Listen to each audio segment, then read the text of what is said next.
Paz e graça, tudo bem com você? Espero que a sua semana esteja sendo aí maravilhoso na presença do Senhor. E vamos lá a mais uma aula, né? Falar sobre as 7 igrejas ali da Ásia. Nós estamos na terceira igreja, que é a igreja de Pérgamo.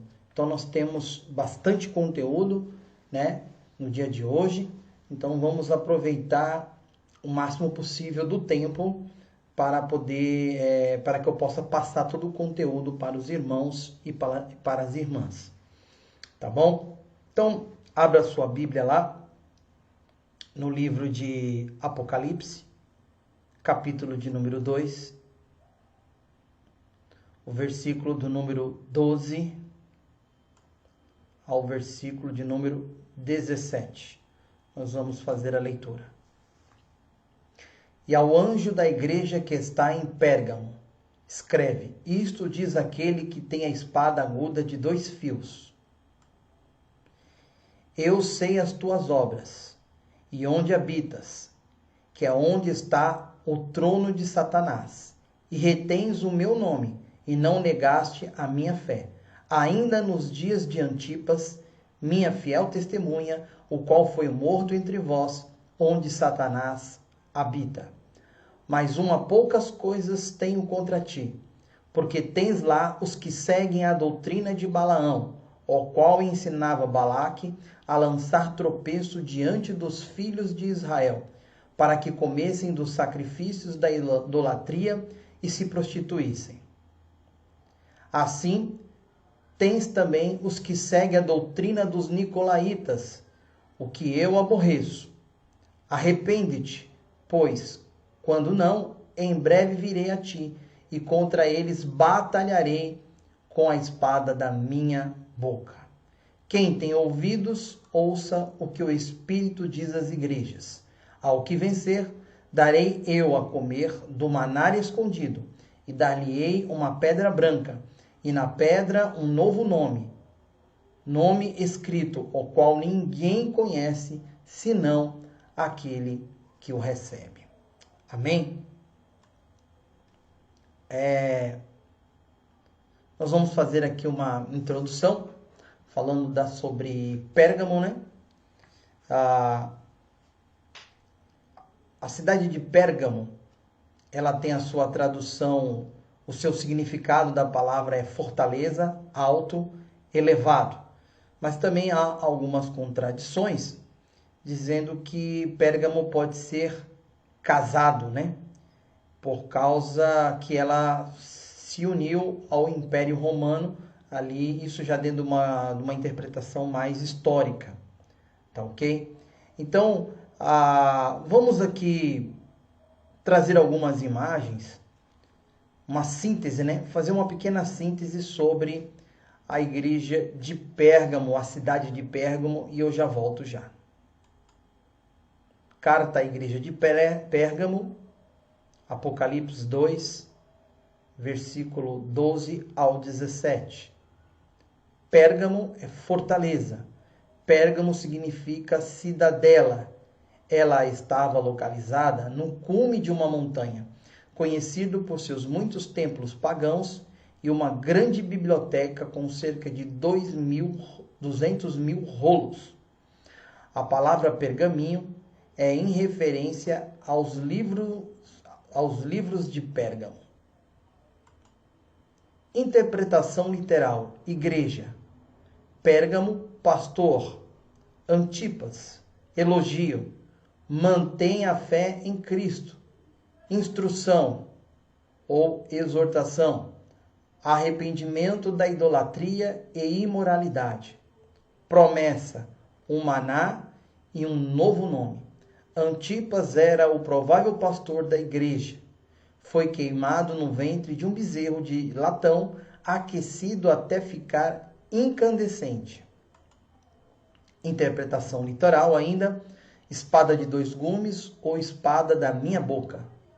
A palavra de Deus.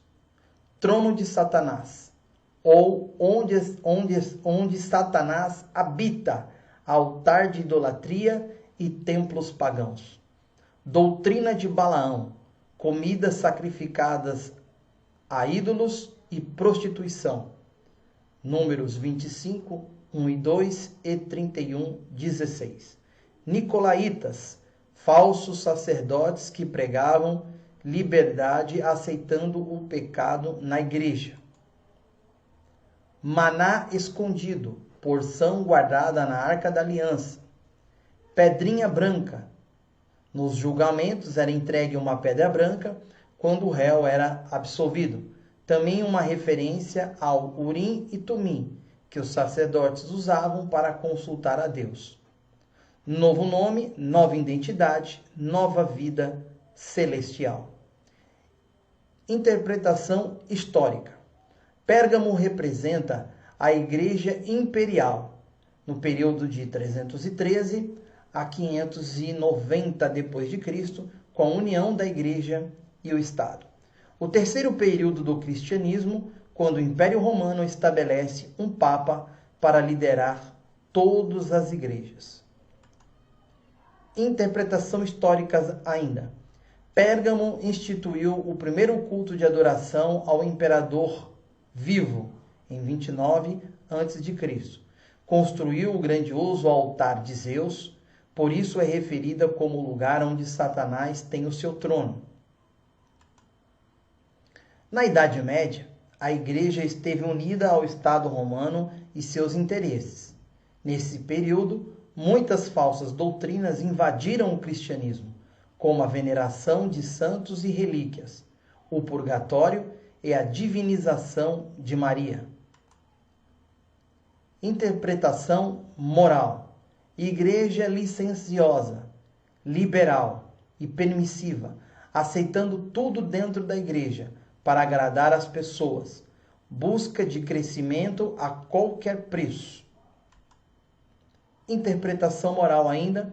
Pérgamo representa uma igreja que aceita falsas doutrinas e se desviou da palavra de Deus, bem como a doutrina dos apóstolos. A apostasia dos últimos tempos. Influência do mundo na igreja. Aborto, divórcio, homossexualismo, vícios, sexo fora do casamento, falta de compromisso. Vamos aceitar o pecado dentro da igreja? A igreja deve amar o pecador e falar a verdade sobre o pecado. Precisamos de arrependimento. O vencedor receberá um maná escondido e uma pedra branca com um novo nome. A nossa arma é a palavra de Deus. Nos julgamentos era entregue uma pedra branca quando o réu era absolvido.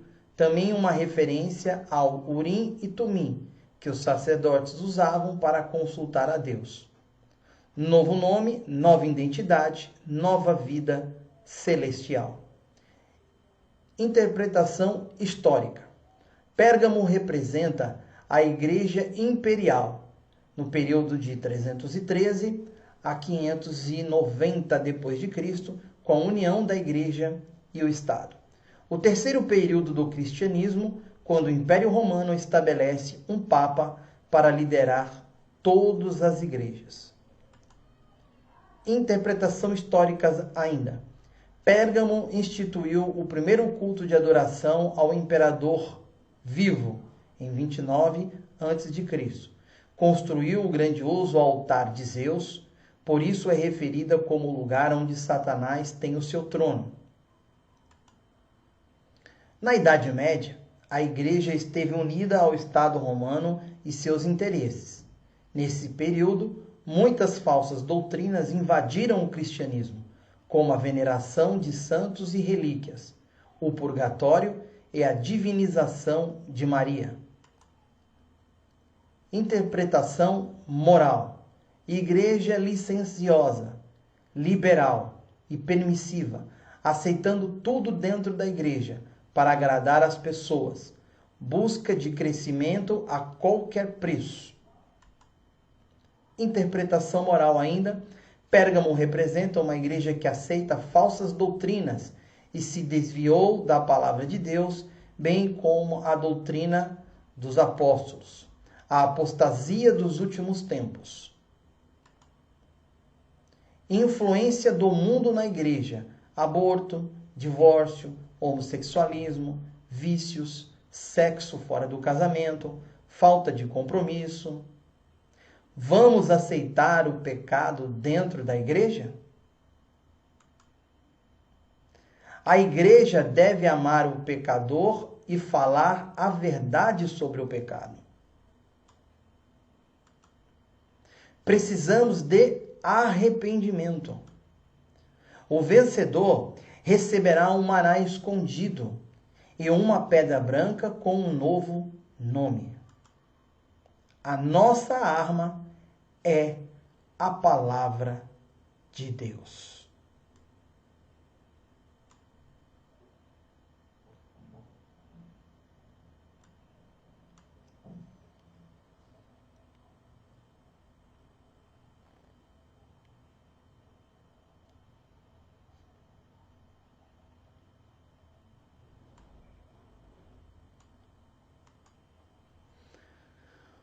Pois é, interessante, né?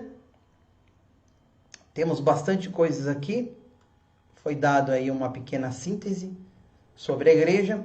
E agora nós vamos procurar mergulhar aí dentro do contexto histórico, dentro do contexto cultural e até mesmo fazer aí uma exegese bíblica que é bastante pertinente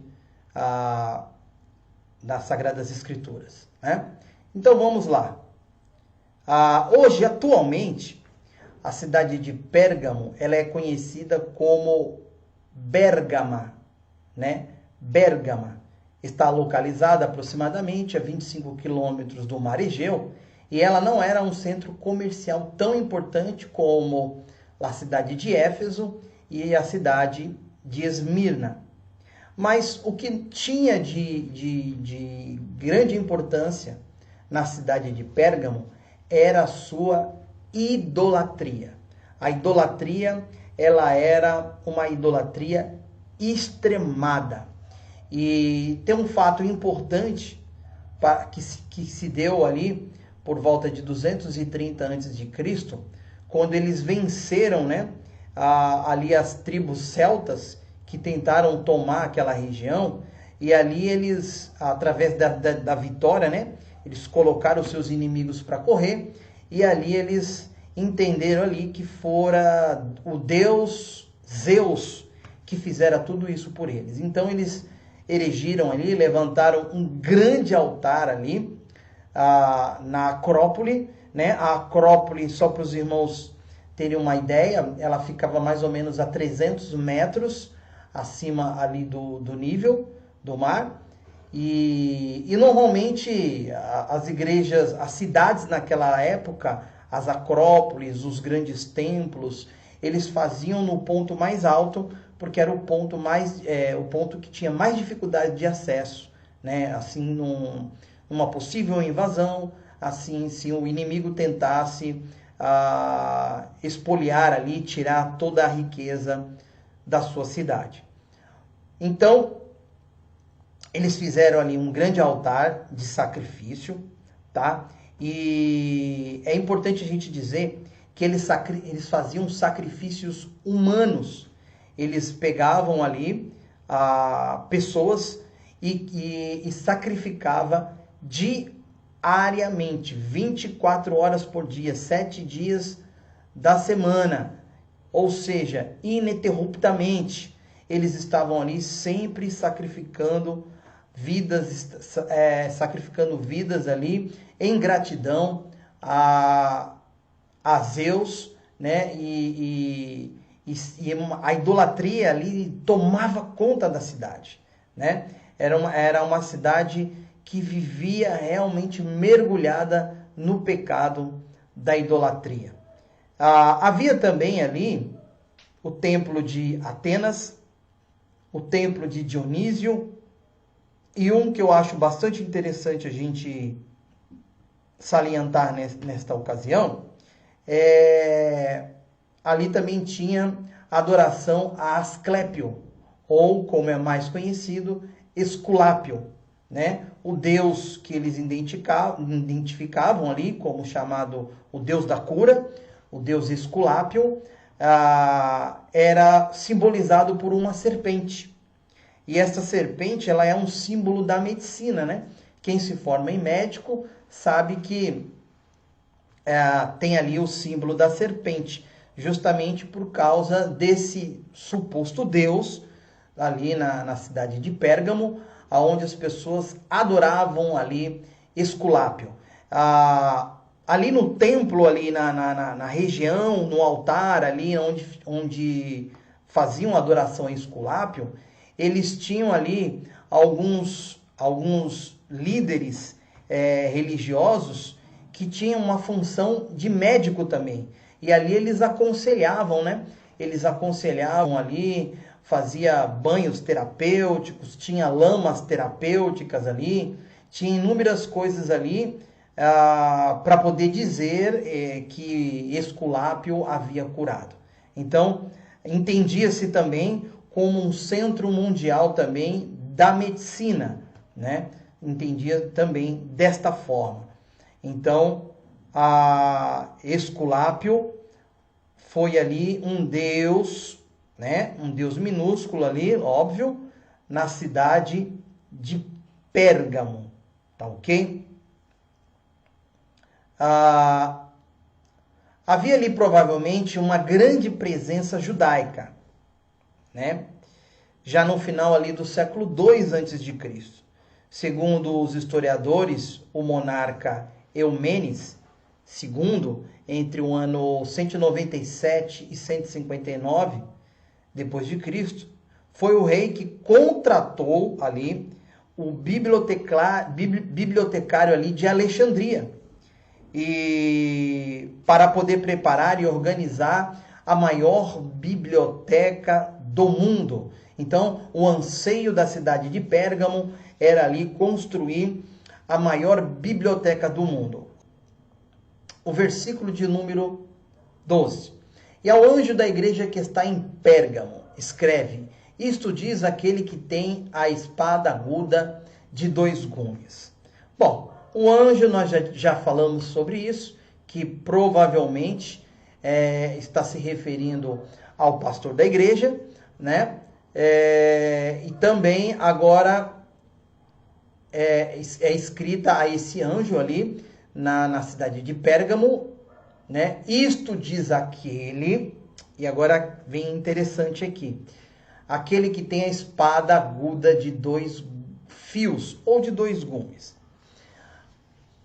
É interessante eu fazer um comentário aqui, porque eu já vi pessoas interpretando essa espada aqui, presta atenção, nesta ocasião aqui, tá? Do versículo 12 do capítulo 2 de Apocalipse, interpretando como a palavra de Deus, né?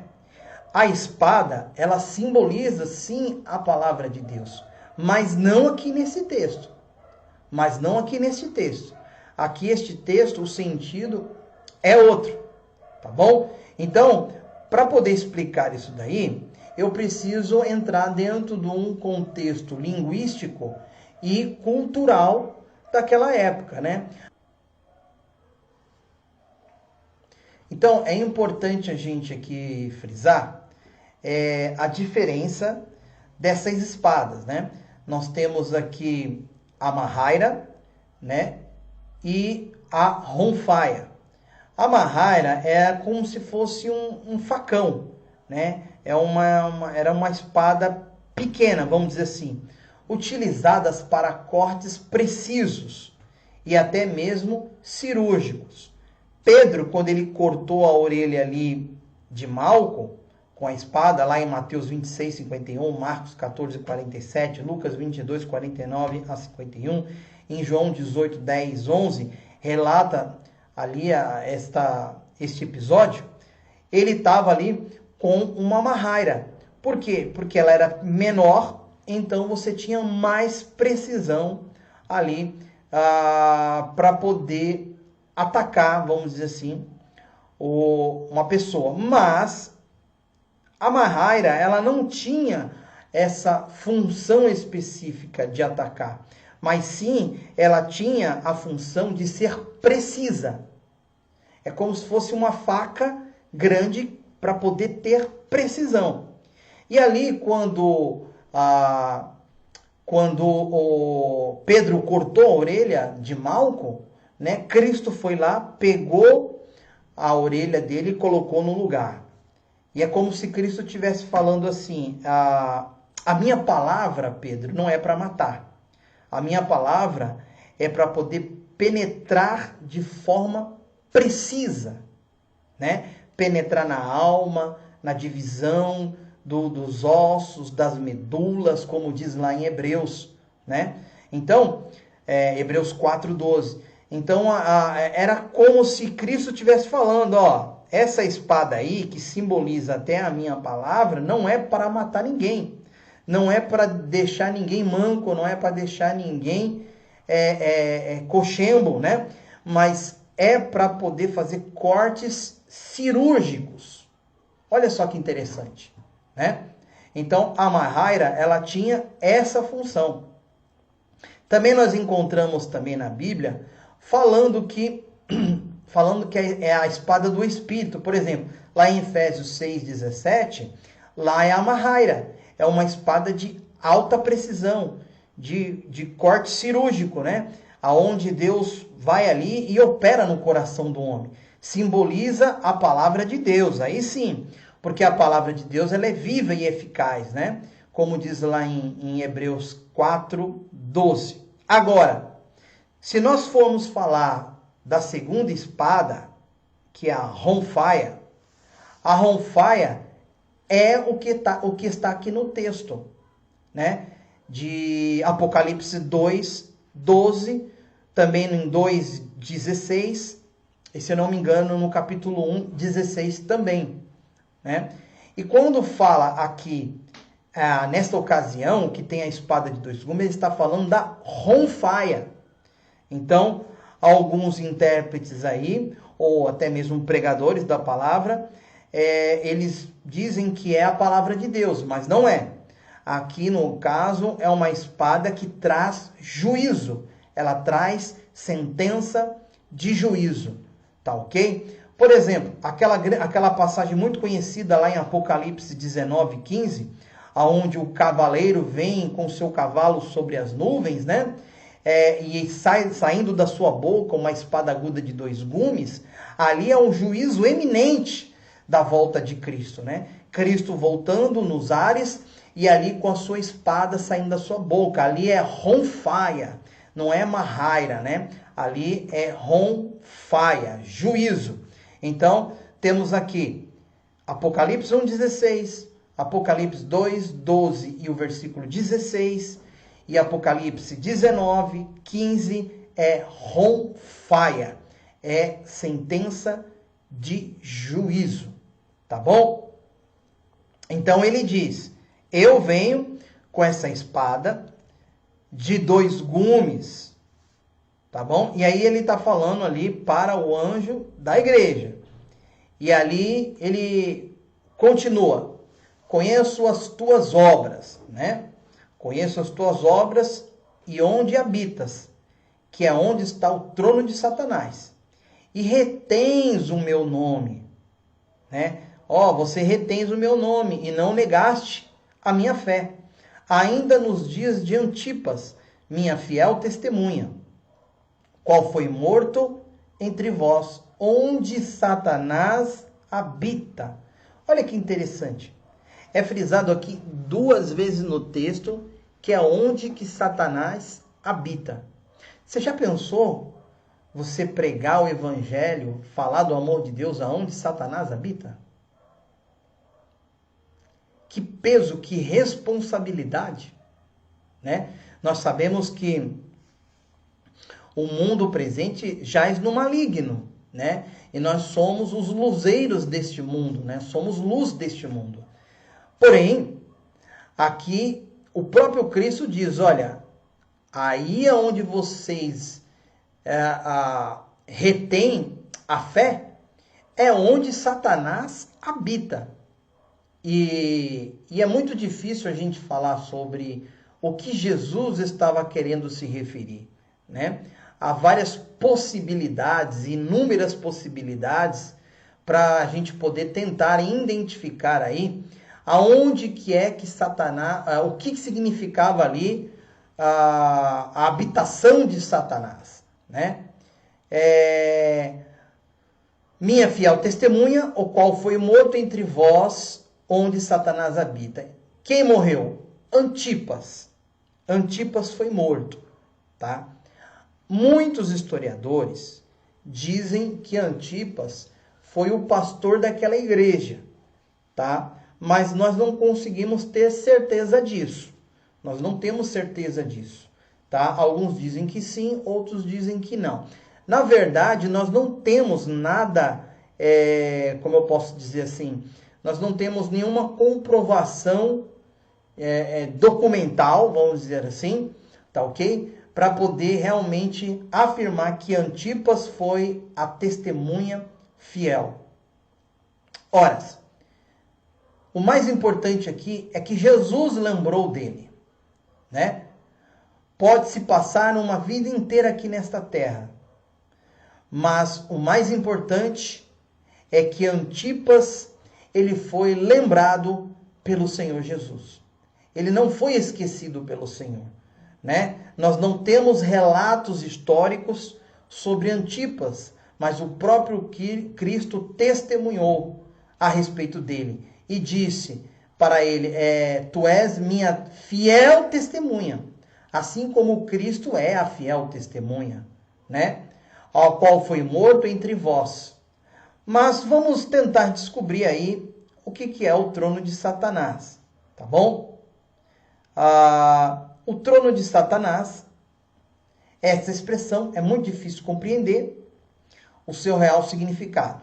Sem localização, ela é mencionada também em Apocalipse 13:2 e 16:10. Ali é onde é associada ao dragão e à besta. Várias possibilidades históricas têm sido sugeridas. Então vamos aqui à primeira possibilidade, tá ok? É o templo de Augusto e Roma, que pode ter sido construído ao pé da Acrópole ali em Pérgamo. Então, um templo de adoração ao imperador, né? E ali a deusa de Roma. Segundo, o altar a Zeus, onde fazia-se sacrifício humanos. Terceiro, o banco do procônsul, onde ele se assentava para poder julgar ali o povo. Quarto lugar, o templo de Asclépio ou Esculápio, que foi nomeado de Salvador e cujo símbolo era a serpente. Quinto, Pérgamo como centro de perseguição aos cristãos e do culto imperial ou da cultura greco-romana. Sexto, ele pode se referir ao grande monte, né? Eles dizem ali que aquele monte onde ficava ali a Acrópole, ela tinha uma forma exclusiva na cidade que parecia um trono, né? Então, seja lá qual for a interpretação, mas havia ali algo muito terrível para poder ser identificado ali como o trono de Satanás. Tá ok? É bom a gente frisar aqui que Zeus, ele era chamado de Zeus Sóter, né? Ou seja, o Deus que salva. Assim também como Esculápio era conhecido como Sóter também. No versículo de número 14, Cristo agora ele muda, ele sai do elogio e coloca ali um porém. Mas, no entanto, porém, olha, irmão, estava tudo bem agora. Até agora estava tudo bem. Mas quando entra o mas, quando entra o porém, quando entra no entanto, aí o negócio começa a complicar, né? Tava muito bom para ser verdade, né? A igreja estava sendo elogiada por Cristo, mas aqui agora tem um porém. Enquanto a igreja de Éfeso guardava a doutrina na igreja, aqui, neste caso, a heresia estava dentro da igreja. Um verdadeiro contraste. Enquanto a heresia lá na igreja de Éfeso estava fora, e eles lutavam para essa heresia não entrar, tá? Agora aqui estava dentro da igreja, né? Uma contradição, uma questão oposta. Nós observamos a igreja de Éfeso em oposição à igreja de Pérgamo, né? Aqui diz assim: uma poucas coisas tenho contra ti. Isto coloca a igreja em desacordo com a igreja, com a testemunha fiel, melhor dizendo, né? A testemunha fiel, que é Antipas, ele não aceitava. Assim como também tinha muitos ali na igreja de Éfeso, de Pérgamo, que eles eram fiéis, né? Quando a gente lê isso, não é que toda a igreja era reprovada, mas tinha pessoas ali que estavam abraçando a entrada das heresias, estavam abraçando ali coisas que não convinha para o cristão. E aí, esta igreja, ela deixava a ortodoxia, né, e praticava a heteropraxia, ou seja, ela era hétero em sua doutrina, ou seja, misturava as doutrinas, tinha a doutrina de Cristo, mas também permitia que as doutrinas do mundo entrassem ali dentro da igreja. E ali assim ela praticava. Então, em vez de ela ser ortoprática, né, ela era heteroprática. Ela misturava tudo e fazia aquela miscelânea, fazia aquela bagunça total, né? Vamos dizer assim. Então, falar sobre a doutrina de Balaão é bastante paradigmático, né? Porque em próprio 2 Pedro, capítulo 2, no versículo 15, na sua história, ele relata ali, ele faz ali uma certa menção a Números 22, a Números 22, Números 25 e Números 22 até o capítulo 25 e depois o capítulo 31. Aqui é explicada que aquele que armou cilada contra os israelitas. Então, o que Balaão fez? Balaão, ele armou ciladas contra o povo de Deus. Ele sabia que ele não poderia ali espraguejar, vamos dizer assim. Ele não poderia ali amaldiçoar o povo de Deus. Mas ele tinha uma estratégia. Ele tinha uma estratégia muito sutil. E ali ele instruiu Balaque como iria se suceder, como ele iria conseguir vencer aquele povo, como ele iria conseguir destruir o povo de Israel. Eu quero aqui abrir um parêntese que o inimigo de nossas almas, ele é sutil. Ele sabe as estratégias. Ele é um ótimo estrategista para poder tirar-nos do caminho do Senhor, né? Para poder desviar a sua igreja. Então, assim, ele implantou ali, colocou as mulheres ali, né? Para poder se unir ao povo de Israel. E assim influenciar religiosamente até eles caírem ali na idolatria, caírem ali em comer sacrifícios, se alimentar dos sacrifícios dos ídolos. Então, o inimigo, ele é muito sutil. Ele vem, como diz assim as pessoas, com um sapatinho de algodão, né? Isso é bem importante a gente salientar, né? porque a história não nega. A história, ela não nega os fatos. Então, o que acontece aqui? Balaão ensinou o povo, Balaão ensinou ali a Balaque como o povo deveria, o que ele deveria fazer com o povo de Israel, para que o povo de Israel viesse a cair, tá certo? E assim foi feito. O trabalho foi feito de forma minuciosa e o povo de Israel caiu. Então eu acredito aqui que existiam ali pessoas infiltradas dentro da igreja, na tentativa ali de trazer as coisas de fora para dentro da igreja. E a igreja de Pérgamo estava aceitando isso. Para os dias atuais, é quando nós aceitamos as coisas deste mundo presente, entrar dentro da igreja. É quando nós começamos a dizer assim, mas isso não tem nada a ver. Mas isso não tem nada a ver. Ou então quando começamos a falar, mas isso daí é relativo, né? Vivemos a época do relativismo. Vivemos aqui a época que depende da forma que nós olhamos as coisas. E não, irmãos, pecado é pecado. Pecado não podemos permitir que entre dentro da igreja. Precisamos rechaçar todo tipo de pecado, toda a sutileza do inimigo de nossas almas. Mas aqui, a igreja de Pérgamo, ela permitia. E eu quero aqui citar alguns exemplos, para ficar mais claro para os irmãos, o que pode ser hoje, na atualidade, as coisas do mundo que estão entrando dentro da igreja.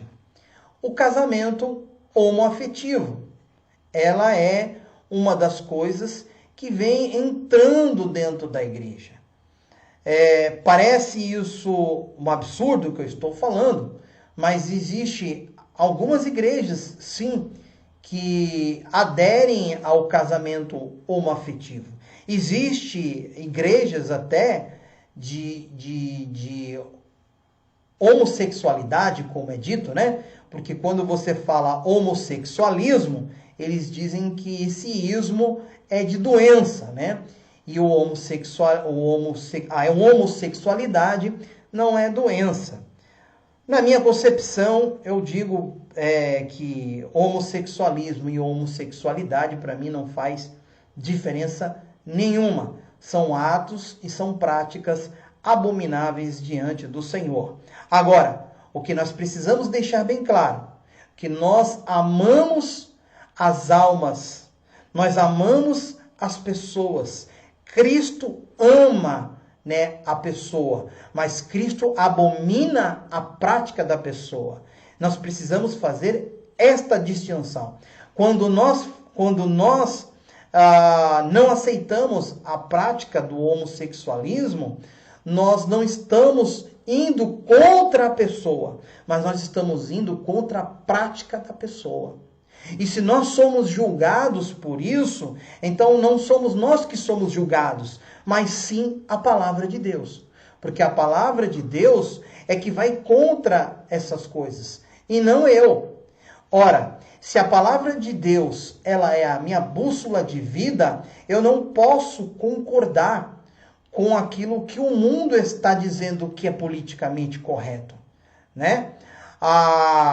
Nós só vamos de acordo com aquilo que é politicamente correto quando isso não vai contra a palavra de Deus.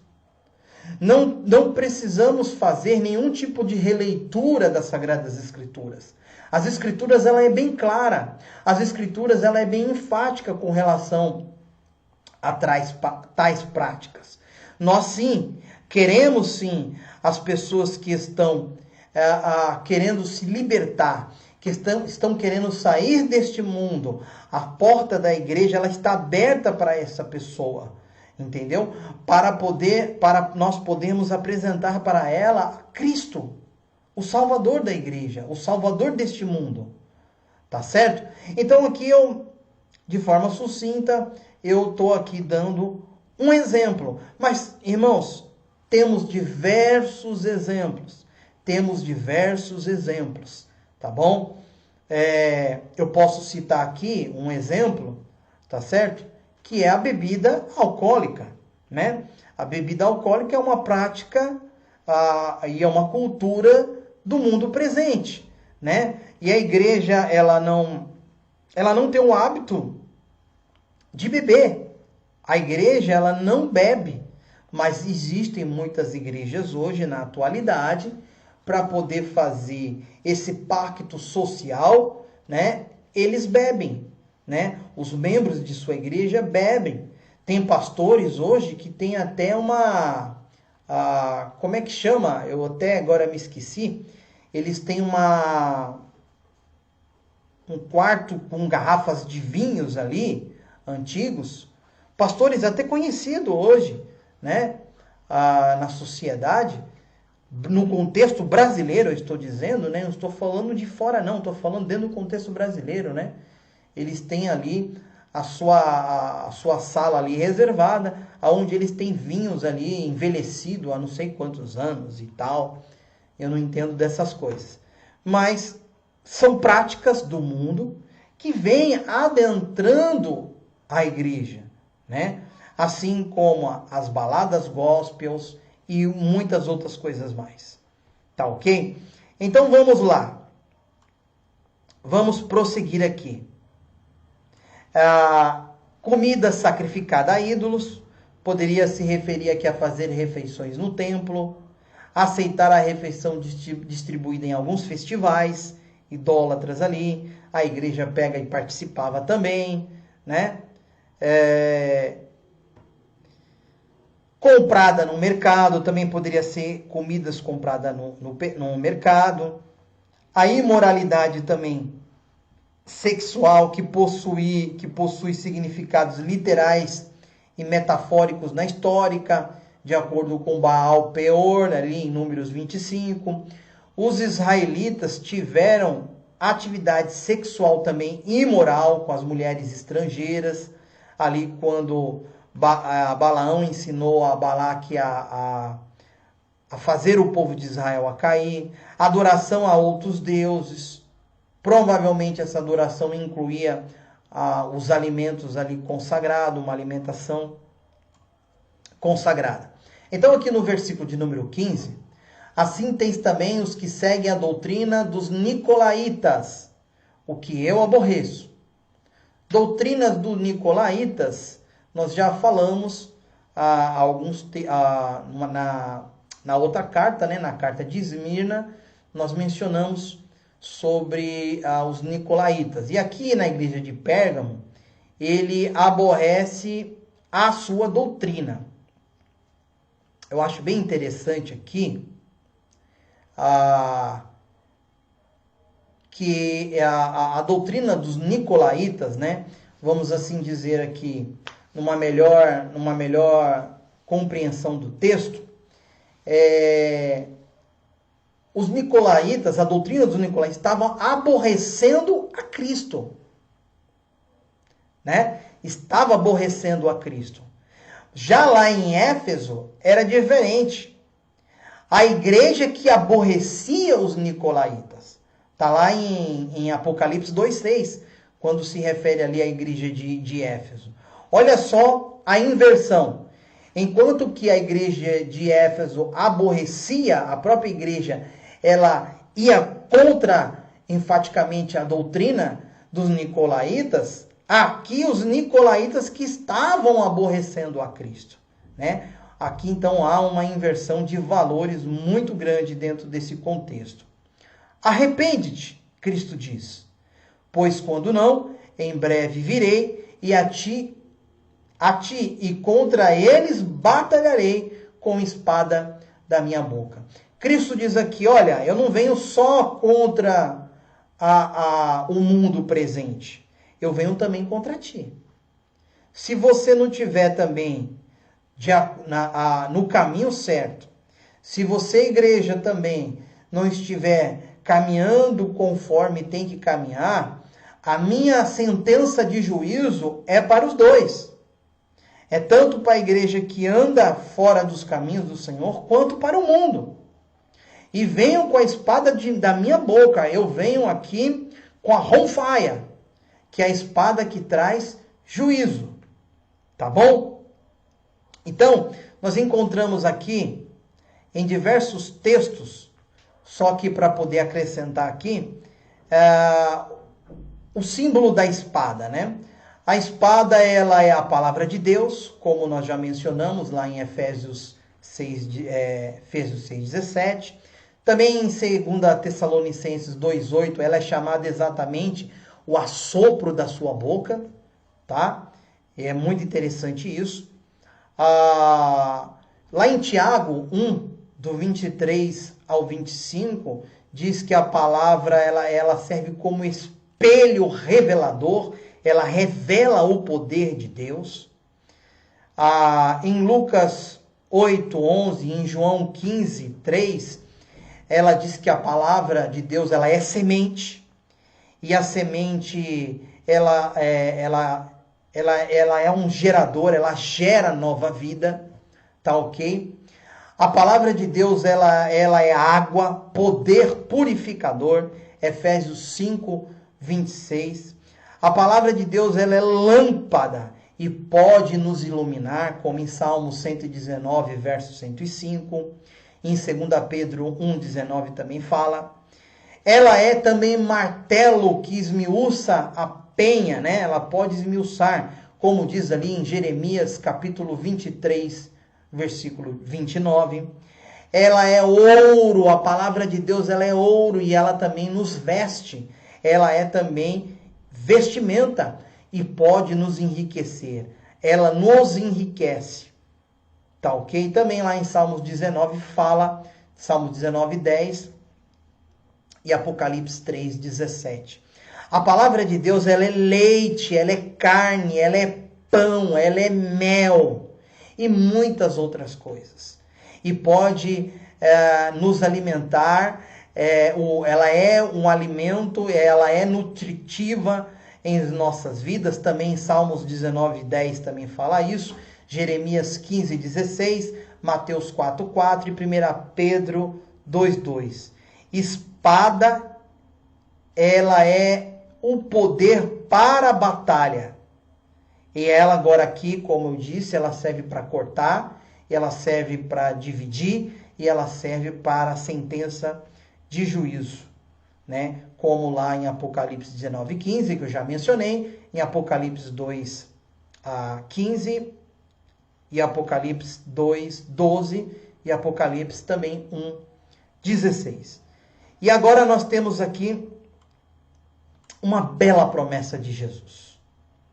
Nossa, eu fico entusiasmado quando eu leio sobre esta promessa. Quem tem ouvido, ouça o que o Espírito diz às igrejas.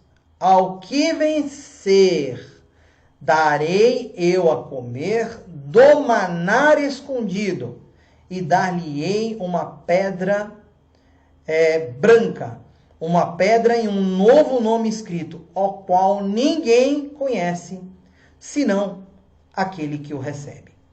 Então vamos lá. Aqui tem bastante coisa para a gente falar, né? A promessa é para o vitorioso, para aqueles que vencerem em Cristo Jesus. Eu prometo comer do maná escondido. Bom, nós conhecemos bem esse texto, que está ali em Efésios capítulo 16, do 4 ao 36, que fala ali quando Deus alimentou o povo de Israel no deserto, né? Também nós podemos entender que o maná, ela se refere também a uma recompensa escatológica, né? Então, o que seria este maná? Também é difícil nós aqui compreender na sua íntegra o que é. Mas nós temos aqui luz, né, sobre alguns estudos que pode nos direcionar verdadeiramente para aquilo que é realmente este maná, tá bom? Então aqui, primeira possibilidade, nós temos uma tradição judaica que dizia, né, que Jeremias escondera um pote de maná, né, junto com a arca numa caverna ali no Monte Nebo. Então, essa aí é uma tradição judaica, né, e ela está escrita ali até mesmo em 2 Macabeus, capítulo 2, do versículo 4 ao 7. O livro de Macabeus é um livro apócrifo, tá ok? Não é um livro inspirado, mas é um livro que pode conter ali bastante coisa no sentido histórico, tá? Para deixar aqui bem claro para os irmãos, dentro de um contexto histórico, é um livro bem interessante, mas não é um livro com inspiração, tá? Eu, particularmente, descarto essa possibilidade de que esse maná realmente esteja escondido ali em algum lugar no Monte Nebo. Outra possibilidade é que o maná do deserto tinha sido escondido nos altos céus e prosperaria Israel no fim. Também acho bastante difícil. Pode ser associado também ao pão dos anjos. Tem uma menção lá em Salmo 78, no verso 25, que era para alimentar os eleitos durante o reino messiânico. Também eu tenho dificuldade em aceitar essa interpretação. Poderia ser uma referência mais direta ao fato de que o maná estava escondido na arca como um memorial. Sim, ela é um memorial. Outra possibilidade, mas essa possibilidade do memorial aqui, ele se restringe somente a isso, tá? Eu entendo sim que esse maná é um memorial que foi colocado ali dentro da arca para que o povo se lembrasse que quem é o verdadeiro e o real sustentador do seu povo é o Senhor, tá certo? Mas para nós podermos trazer aqui num contexto aqui escatológico, eu acredito que não serve muito. Mas vamos prosseguir aqui nas possibilidades. Poderia ser uma referência mais direta ao fato de um maná que estava escondido. Isso aqui eu já li, né? Também, o que é mais provável, que é o próprio Cristo. Eu, particularmente, fico mais com essa interpretação.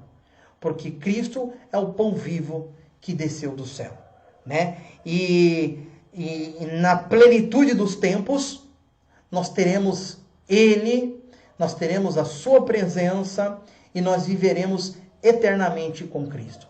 Então, nós vamos estar plenamente alimentados. Então, eu entendo, na minha concepção, que esta é, para mim, a melhor interpretação aqui nesta ocasião, tá bom?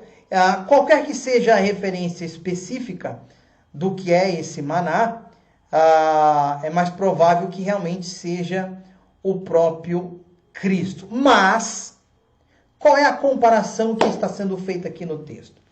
A comparação que está sendo feita aqui no texto é o seguinte: Jesus está falando assim, olha, eu tenho um alimento puro para vocês, tá? Eu tenho um alimento puro.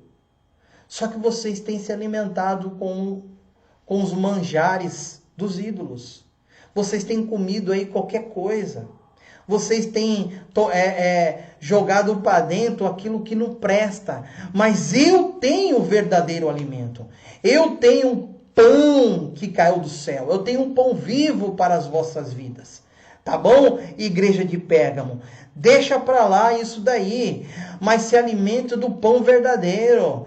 Esquece os manjares deste mundo. Esquece esses alimentos consagrados a esses deuses aí.